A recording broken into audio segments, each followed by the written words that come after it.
What is thimerosal? And this has been a very important preservative for vaccines. However, this contains mercury. Now, this preservative was used first of all in 1930s, and since then it has been used at a high stake. The most important idea is 50% of it is ethyl mercury, which is a kind of compound which can be neurotoxic, but it has a very short lifespan. So if we look onto the three different forms of mercury, mercury exists as elemental mercury, which is silver colored liquid in state, you found in natural volcanic activities, forest fire, mining and fossil fuels. It's not absorbed by the body and can be toxic only if it is inhaled in the vapor form. The next one is methyl mercury and ethyl mercury. Ethyl mercury is what is used in thimerosal, and this is the one that is used in preservation of vaccinations. Now, this has a high half-life of just 3 to 7 days and is rapidly cleared by the body within 3 to 7 days. So it's not absorbed within the soft tissues and has a very low risk of contamination.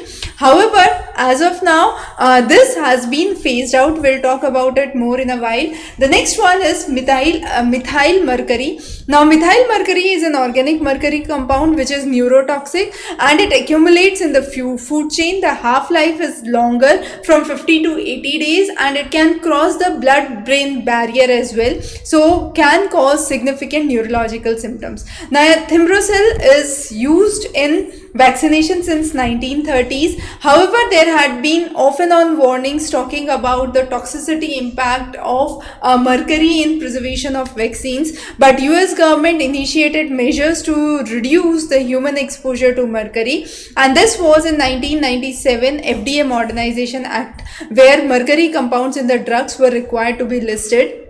In 1999, all the childhood vaccines that are available were made thimerosal free. However, this was available only in the influenza vaccine at that time. Later on, it was said that it is only used in the vaccines that could be used for adult, not at all for children. Then there were alternative studies that were found, and they said that there can be neurological symptoms or autism because of the use of thimerosal as a preservative in vaccines. And finally, in 2024, there was an official recommendation to remove thimerosal from all influenza vaccines in the United States. However, the science has confirmed that there is no neurodevelopmental risk, there is no autism risk, and there is a rapid clearance that could be seen. Of all the vaccines that are available, only a small proportion of just 4% vaccines of the flu vaccines are available which contain the thimerosal, and the removal of this is even cited as a figure of confidence, because there have been constant debates regarding ethyl mercury versus methyl mercury, and just to be on a safer side or a precautionary side, this initiative has been taken.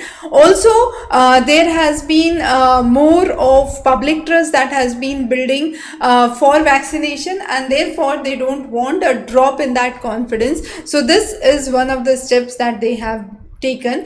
Very important for you to note what is thimerosal and how and when it is used.